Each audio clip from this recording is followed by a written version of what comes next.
सूरदास जी का जन्म दिल्ली के पास के एक गांव में हुआ। जन्म से ही आप नेत्रविहीन थे, नेत्र नहीं थे आपको। लेकिन बंधुओं, कई लोगों का अवतरण पृथ्वी पर हमारा कल्याण करने के लिए होता है। वो भगवत प्राप्ति करने के लिए नहीं आते, वो अपने जीवन से, अपने जन्म से हमको भगवत प्राप्ति करा देते हैं। स्वयं नहीं देख पाए ठाकुर जी को, पर कितनों को दिखा दिया।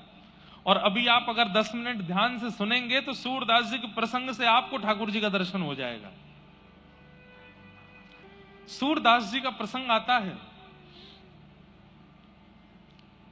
जन्म हुआ दिल्ली के पास के एक ब्राह्मण कुल में, लेकिन परिवार इतना दीन था कि उनके पास ज्यादा भोजन की और आदि की कोई व्यवस्था नहीं थी।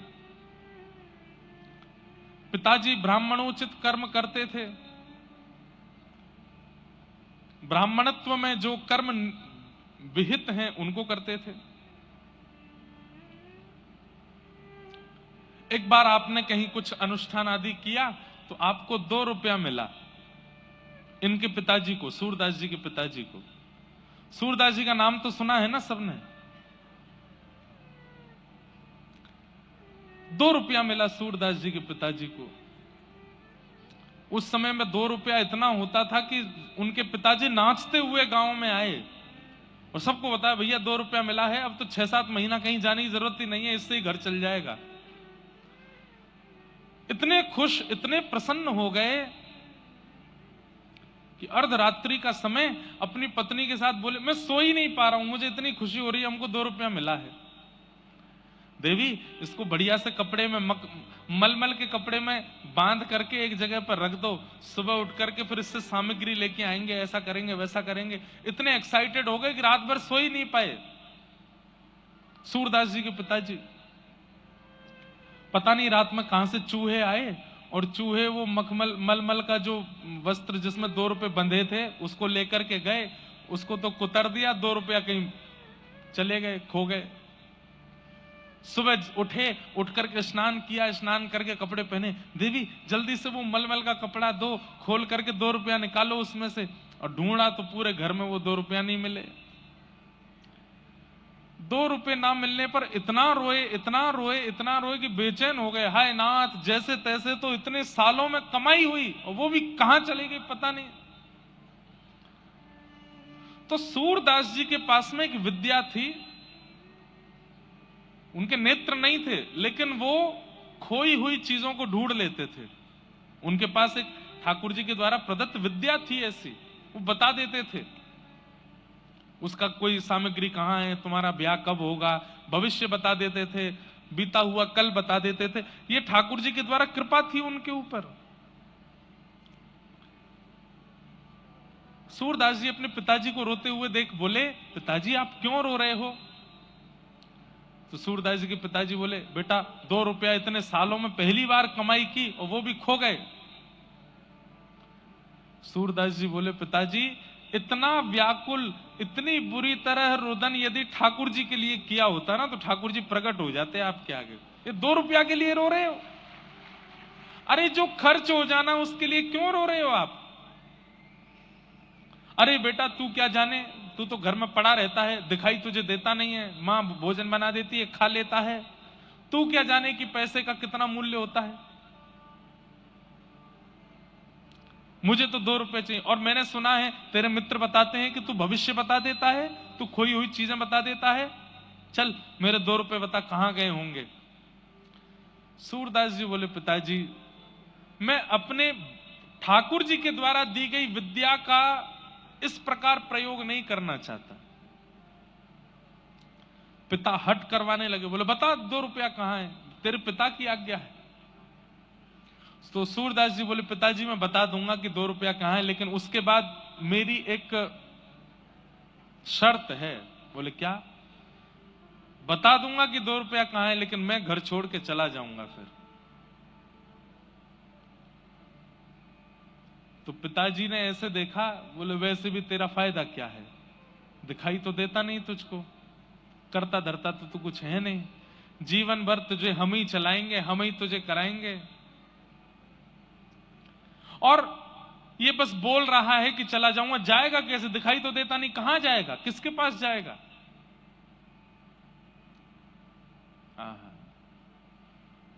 सूरदास जी के अंदर बचपन से ही, कई बच्चों में भी आप लोग देखेंगे कि उनके घर में सिखानी नहीं पड़ी है, पर पता नहीं कहां से उन बालकों में भक्ति आ जाती है। ये उनके पूर्व जन्म के संस्कार हैं। सूरदास जी पूर्व जन्म के श्री उद्धव जी महाराज हैं, इसलिए उनके अंदर भक्ति बाल्यकाल से ही है।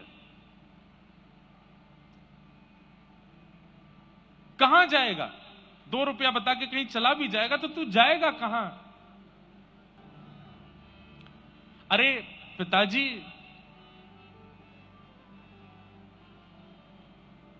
ठाकुर जी के हर नाम के आगे नाथ लगता है। बद्रीनाथ, द्वारिकानाथ, जगन्नाथ, श्रीनाथ। नाथ का मतलब क्या है? जो अनाथों का स्वामी है। अगर मैं घर से चला जाऊंगा तो मेरा स्वामी मेरी रक्षा करेगा।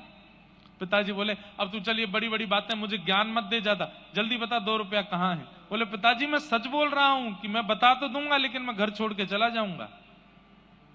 अब तू जल्दी बता। उस समय तो 2 रुपया दिख रहा था। सूरदास जी ने बता दिया। बोले, रसोई घर जहां मैया भोजन बनाती है, वहां भोजन बनाने वाली जो सब्जियां काट करके जो नाली से बहाई जाती हैं, वहां रात्रि चूहों ने 2 रुपया फेंक दिए हैं, ढूंढ लीजिए, मिल जाएंगे। पिताजी गए, जाकर के उस नाली को साफ करके ढूंढने लगे तो वहां दोनों 2 रुपया मिल गए। 2 रुपया लेकर के पत्नी, अरे देखो देखो देखो, मिल गए मिल गए मिल गए, अब तो 6 महीना का राशन आ जाएगा, 6 महीना घर में खूब सुख रहेगा, बढ़िया रहेगा। तभी सूरदास जी अपनी लाठी लिए चल दिए, जाने लगे। पिताजी बोले, अरे सूरदास, ठीक है, मैं मानता हूं कि तुझे बुरा लगा होगा, लेकिन ऐसे छोड़ के नहीं जाना चाहिए। बोले, नहीं पिताजी, मैं वचन का पक्का हूं। नेत्रहीन है तू, कहां जाएगा? तेरे पास नेत्र तो है नहीं। सूरदास जी कह रहे हैं, मैं नेत्रहीन हूं। पिताजी, आप नेत्र वाले हो। बहुत ध्यान से सुनिए, कितनी अच्छी बात है। सूरदास जी कह रहे हैं कि पिताजी, आपको नेत्र दिए ठाकुर जी ने, ताकि गड्ढा आए तो आप संभल के चलो, ताकि ऊंचाई आए तो आप लांघ के चलो, चाहे मोड़ आवे तो आप मुड़ के चलो, सामने पहाड़ आ जाए तो झुक के चलो। पर मुझे नेत्र नहीं दिए ठाकुर जी ने। क्यों? क्योंकि मेरे नेत्र स्वयं श्री ठाकुर जी हैं, मेरी उंगली पकड़ के वही चलते हैं। आपको तो गड्ढे से स्वयं बचना पड़ता है, पर मुझे ठाकुर जी बचाते हैं। मेरे नेत्र तो श्याम सुंदर हैं। निकल गए घर से। पिताजी बुलाते रहे, लेकिन लौट करके नहीं आए सूरदास जी। 7-8 वर्ष की आयु है, छोटी सी अवस्था में निकल गए। एक गांव में जाकर के बैठ गए। वहां गांव में बहुत भूख लगी थी, प्यास लगी थी, तो किसी से मांग नहीं रहे थे। तभी एक गौशाला वाला व्यक्ति था, उसकी खूब सारी गैया थी। वो बड़ा बेचैन रोता हुआ उस मार्ग से जा रहा था। सूरदास जी वहीं बैठे थे। अरे मेरी गैया कहां चली गई, मेरी गैया किसी ने चुरा ली। रोता हुआ जा रहा था। सूरदास जी ने, उनको पता तो चली जाता था, उन्होंने तुरंत उस व्यक्ति से कहा, सुनो, पास का एक और गौशाला वाला व्यक्ति है, चरवाहा है, वो तुम्हारी गैया लेकर के उस सरोवर के पास है, जाओ ले आओ। वो व्यक्ति गया, वहां जाकर के देखा तो गैया मिल गई सारी, अपने गैया घेर करके ले आया। उसने सूरदास जी के चरण पकड़े, बोले, भैया आप छोटे से बालक हो, आपको कैसे पता कि मेरी गैया वहां थी? और मैं आपके नेत्र देख पा रहा हूं, आपको दिखाई नहीं देता? बोले, मैं नयनहीन हूं, मेरे नेत्र ठाकुर जी वही देखते हैं। बोले, मैं क्या सेवा करूं? बोले, सेवा कुछ मत करो, 4-5 दिन हो गए घर छोड़ के निकल गए, कुछ खाया पिया नहीं है, थोड़ा हमको दूध पिला दो। उसने कहा, महाराज जी दूध नहीं पिलाऊंगा, मैं तो एक गैया आपको दान कर रहा हूं। बोले, गैया का हम क्या करेंगे, हम पे आंख तो है नहीं, कैसे चराएंगे? बोले, मैं एक ग्वारिया भी दे दूंगा, वही चराएगा, वही दूध निकाल के आपको पिलाएगा।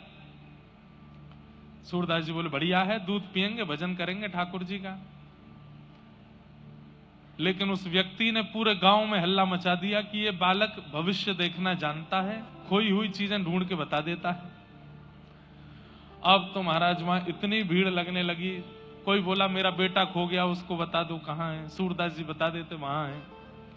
कोई बोलता मेरी बेटा का ब्याह कब होगा बता दो, तो बता देते। मेरी बेटी का किस दिशा में ब्याह होगा, सूरदास जी बता देते दक्षिण दिशा में उस फलाने नाम के नगर में एक सेठ है, उनके बेटे से ब्याह होगा।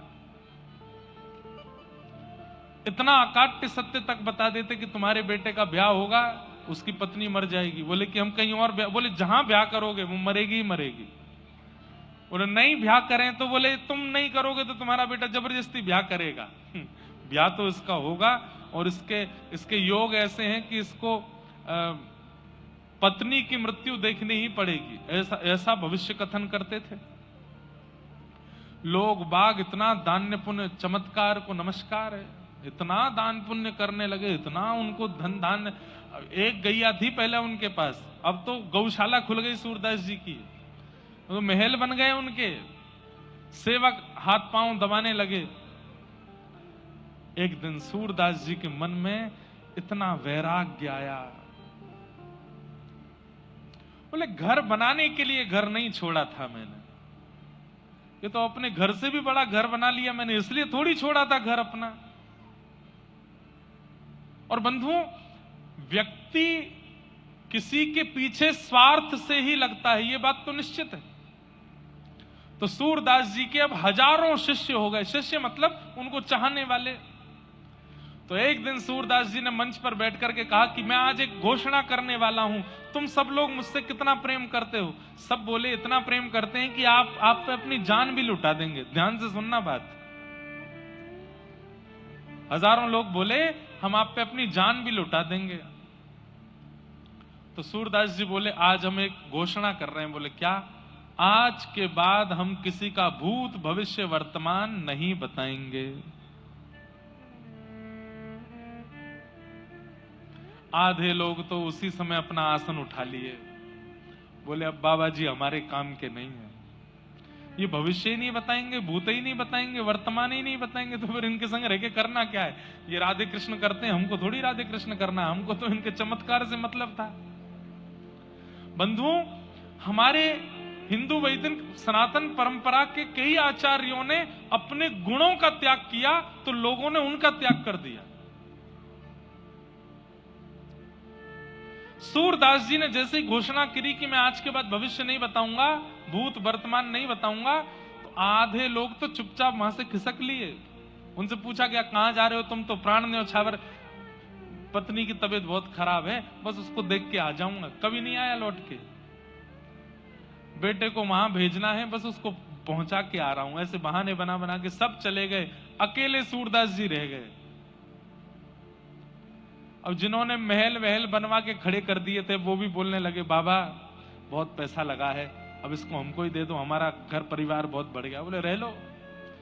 सब दे दाग करके जब सब त्याग दिया, तो गीता जी कहती हैं आपके चित्त को शांति वस्तु खरीदने से नहीं मिलेगी, आपके चित्त को शांति तो त्याग से ही मिलेगी। त्यागात शांति अनंतरम।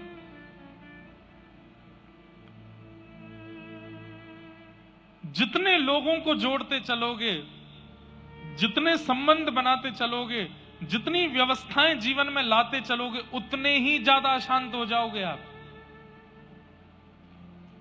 और जितने अकेले होते चले जाओगे, जितना त्याग करते चले जाओगे, आपसे ज्यादा प्रसन्न कोई नहीं है फिर।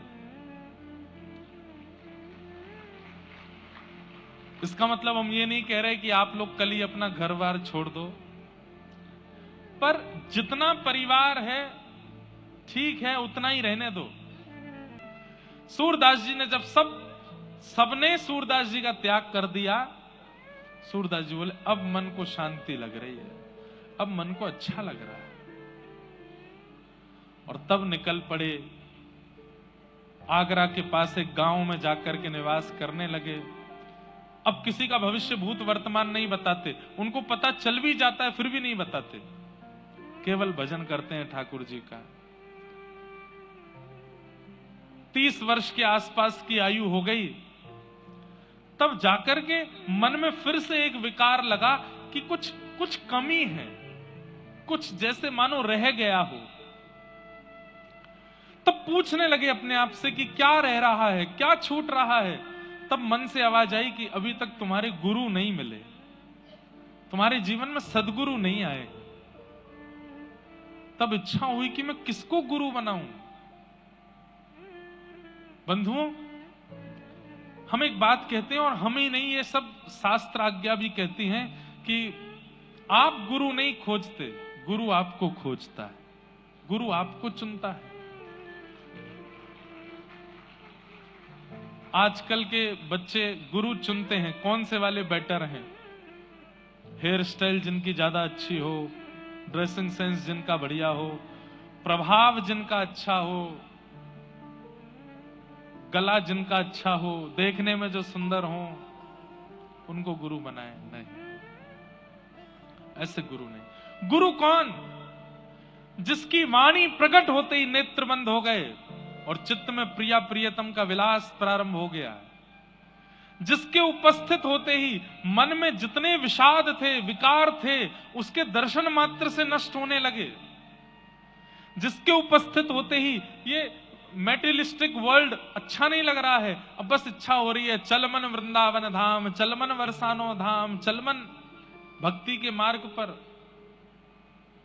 जिसके चित्त में आती आलस्य चला गया, क्रोध चला गया, काम चला गया, जिसका स्वरूप, जिसकी वाणी, जिसकी उपस्थिति इतने परिवर्तन चित्त में कर दे, वही गुरु है। वो गुरु है।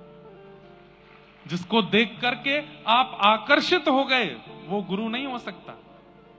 जिसको देख करके आपके चित्त का अहंकार, आपके चित्त का काम, क्रोध, ईर्ष्या, द्वेष, अभिनिवेश, अहंता, ममता, ये नष्ट हो जाए, वो गुरु है।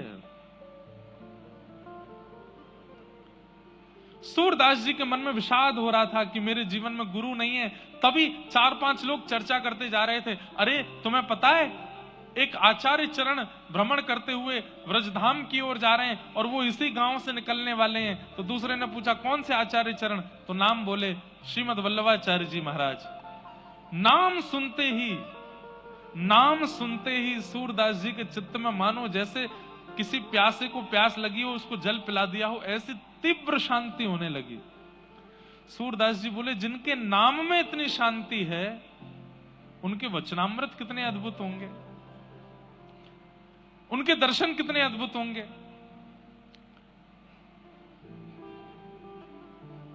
गांव में श्रीमद वल्लभाचार्य जी का आगमन हुआ। इन्होंने किसी गांववासी से कहा मुझे वल्लभाचार्य जी के दर्शन कराने ले चलो। तो गांव के सदस्य ने कहा भाई तुम पर नेत्र तो है नहीं, तुम क्या दर्शन करोगे, तुम देख तो पाते नहीं हो, कैसे देखोगे। सूरदास जी का उत्तर गजब का है। बोले मैं उनको नहीं देख पाऊंगा, पर वो तो मुझे देख लेंगे, उनकी दृष्टि तो मेरे ऊपर पड़ जाएगी। बस यही तो चाहिए कि वो मुझे देख लें एक बार। और जैसे ही सूरदास जी पहुंचे, श्रीमद वल्लभाचार्य जी महाराज विराजमान थे गुरु रूप में, सामने असंख्य भक्त बैठे थे। किसी ने कहा ये बड़े अच्छे साधक हैं, इनका नाम सूरदास है। और आंसू कवि किसको कहते हैं? जो तुरंत रचना करके गा देता हो, तुरंत रचनाएं करके बना देता हो, उसको आंसू कवि कहते हैं। और ये आंसू कवि हैं। वल्लभाचार्य जी बोले अच्छा इधर आओ। सूरदास जी लठिया लेके गए, बैठ गए, कुछ सुनाओ। सूरदास जी तुरंत गाने लगे।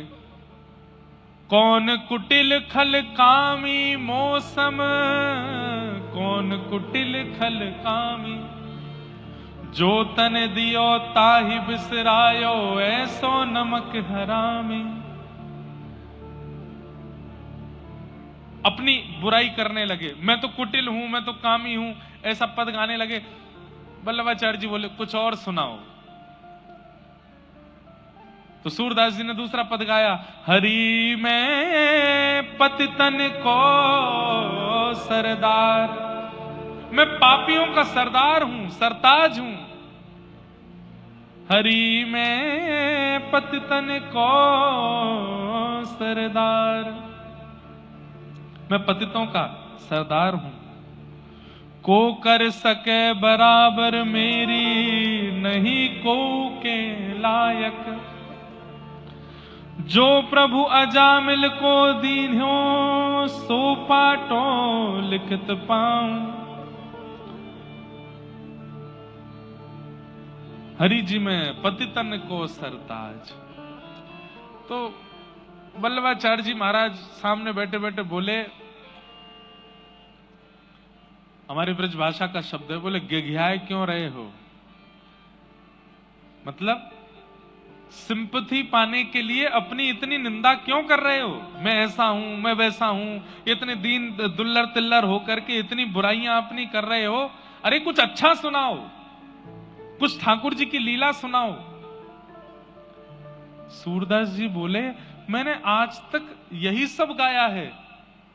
सुनेरी मैंने निर्बल के बलराम, ये पद तो सबने सुना होगा सूरदास जी का।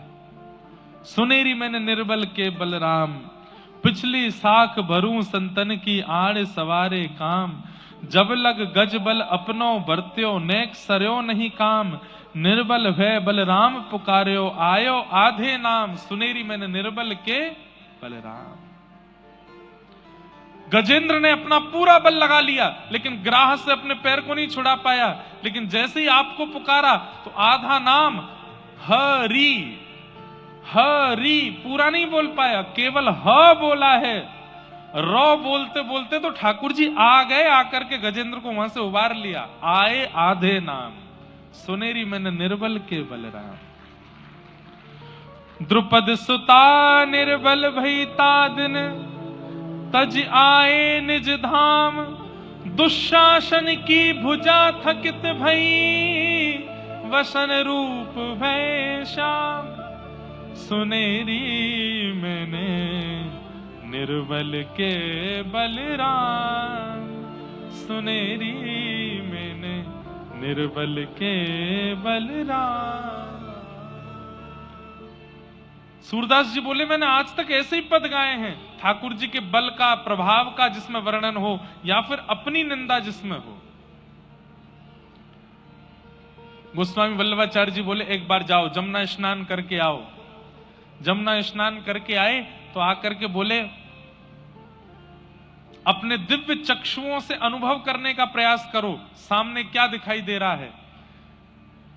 सूरदास जी ने यथाउचित वर्णन कर दिया कि आप एक सुंदर आसन पर बैठे हैं, पीली पीतांबरी, पीले वस्त्र पहने हैं, आपके सुंदर ललाट पर गोल तिलक है, वल्लभ कुल का तिलक है, आपके कानों में सुंदर कुंडल है, लंबी चौड़ी शिखा है, आपका ललाट बिल्कुल तेज से भरपूर है। वल्लभाचार्य जी बोले, और बताओ और क्या दिख रहा है? तभी सूरदास जी के नेत्रों से अश्रु आने लगे। ओहो जय हो, आपके बाम भाग में गौर वर्णा श्री किशोरी जी बैठी हैं और आपके दाहिनी गोद में श्याम सुंदर ठाकुर जी बैठे हैं, मुझे दिख रहा है। वल्लभाचार्य जी बोले, अब सुनाओ। तब सूरदास जी ने ठाकुर जी की लीला का पद गाया, ठाकुर जी की किसी लीला का पद गाया। शोभित कर नवनीत लिए, घुटरुन चलत रेणु तन मंडित, गोरोचन तिलक किए। जिनके पास नेत्र नहीं है, ऐसे सूरदास जी तुरंत लीलाएं बना बना करके गाने लगे, आहा, वर्णन करने लगे।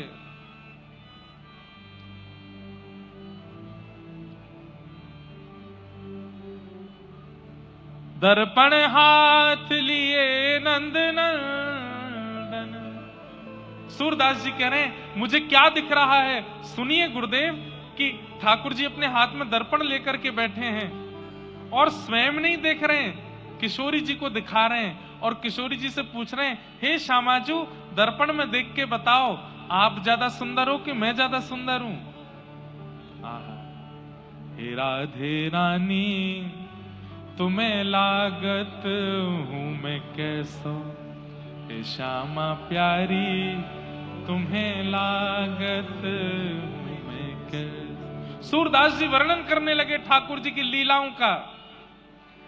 वल्लभाचार्य जी बोले बस अब हो गया कल्याण। एक गुरु की कृपा की कोर होते ही बिना नेत्रों के भी वो दिखने लगा सूरदास जी को जो किसी को नहीं दिखता था। वल्लभाचार्य जी महाराज ने श्रीमद् भागवत जी की पोथी ली और श्रीमद् भागवत जी के ज्यों-ज्यों प्रसंग सुनाए, ज्यों-ज्यों वर्णन किए। सूरदास जी को सुनते 4 शब्द हैं पर दिखाई 18 शब्द देने लगते हैं। ठाकुर जी की एक लीला गुरुदेव सुनाते हैं पर उस एक लीला के 18 प्रकार सूरदास जी को दिखने लगता है।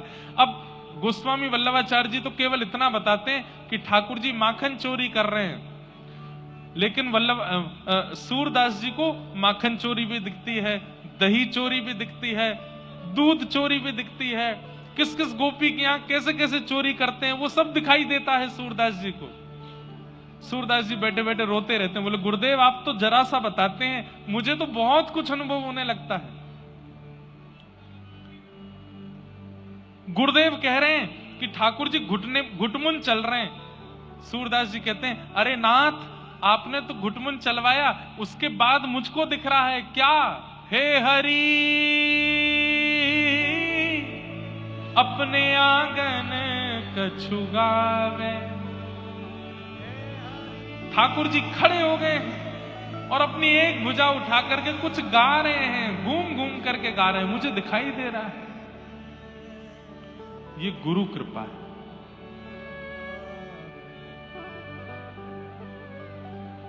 लोगों ने कितनी परीक्षाएं ली सूरदास जी की। मंदिर में रोज श्रृंगार होता था। सूरदास जी दर्शन करने जाते लाठी लेकर के, ठाकुर जी इधर हैं और सूरदास जी इधर देख करके खड़े होते। कोई आकर के घुमा देता, बोले सूरदास जी यहाँ हैं ठाकुर जी, तो वहां खड़े होकर के भी ऐसे मुंह घुमा लेते, अच्छा यहाँ हैं, बोले यहाँ नहीं इधर हैं, ये रहे सामने, अच्छा अच्छा अच्छा। सब कहते बेचारों को दिखता नहीं है, पर जैसे ही कपाट खुलते सब तो जय जयकार करते, दर्शन करते। सूरदास जी उस पोशाक का वर्णन कर देते जो ठाकुर जी पहन के आए हैं। आज तो ठाकुर जी ने पीतांबरी पहनी है, आज तो थोड़ी पर सुंदर लाल हीरा चमक रहा है, आज तो ठाकुर जी ने ऐसी पाग धारण करी है।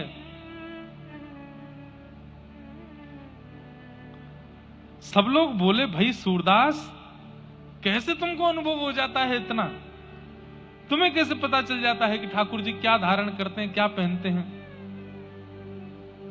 बोले सब मेरे गुरुदेव की कृपा। एक दिन सेवायतों ने सोचा, बोले कि ये सोच के आते हैं कि मैं पीले राग का वर्णन करूंगा, पीले वस्त्र का, और उस दिन गलती से हम पीला ही पहना देते हैं। ये पहले से ही सोच विचार करके आते होंगे और ठाकुर जी कृपा करके वही वस्त्र पहन लेते हैं, इसलिए ये वस्त्र का वर्ण रंग आदि सब बता देते हैं। आज हम एक काम करते हैं, बोले क्या आज ठाकुर जी को वस्त्र ही नहीं पहनाएंगे? देखें तो सही है क्या बताने वाले हैं। ठाकुर जी लंगोटी में खड़े हैं आज केवल। सूरदास जी पहुंचे छड़ी लेकर के, दिखाई नहीं देता नेत्रों से। सूरदास जी आप हर दिन वर्णन कर देते हो ठाकुर जी का श्रृंगार कैसा है, आज वर्णन करो। सूरदास जी बोले पहले दर्शन कराओ तो, अभी तक पर्दा तो खुला नहीं। तुमको कैसे पता पर्दा नहीं खुला? बोले मुझे सब पता है। जैसे ही पर्दा खुला, आज ठाकुर जी लंगोटी में थे, कुछ पहना ही नहीं, कुछ नहीं पहना है आज गुसाई जी ने। बताओ सूरदास जी आज कैसे वर्ण की पोशाक है?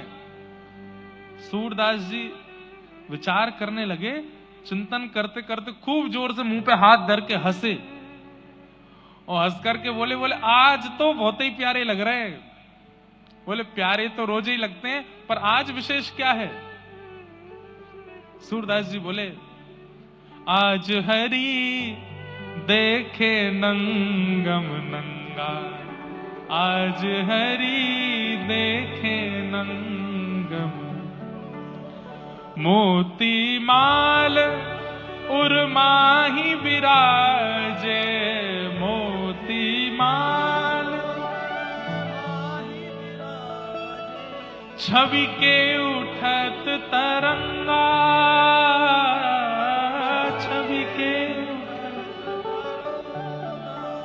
आज हरि देखे नंगम नंगम नंगा आज हरि। आज तो ठाकुर जी बिल्कुल निर्वस्त्र खड़े हैं और इनके अंग की कांति कैसी है? जल सुत भूषण अंग विराजत, बसनहीन छवि उठत तरंगा, बसनहीन छवि उठत तरंगा। अंग अंग प्रति अमित माधुरी, निरख लजित रति कोटि अनंगा। निरख लजत रति कोटि अनंगा। किलकत हंस दधि मुख लपटावत, सूर हसत ब्रज युवतिन संगा। आज हरि देखे नंगम नंगा, आज हरि देखे नंगम नंगा। आहा, सब सूरदास जी को प्रणाम करने लगे। बोले सूरदास जी, आपको ये दृष्टि कैसे प्राप्त हो गई? आपको तो दिखाई देता नहीं है। सूरदास जी बोले, सूर कहाँ कहे दुविध आंधेरो, बिना मोल को चेरो। मैं अपने गुरुदेव का जब से चेला हो गया हूं, बिना मोल का चेला, तब से मेरे गुरुदेव ने कृपा करके ऐसी दिव्य दृष्टि दे दी है। भले ही बाहर का संसार मुझको नहीं दिखता, पर ठाकुर जी से संबंधी हर वस्तु मुझको दिखाई दे जाती है, हर वस्तु का मुझको अनुभव हो जाता है। गुरु ये कृपा करते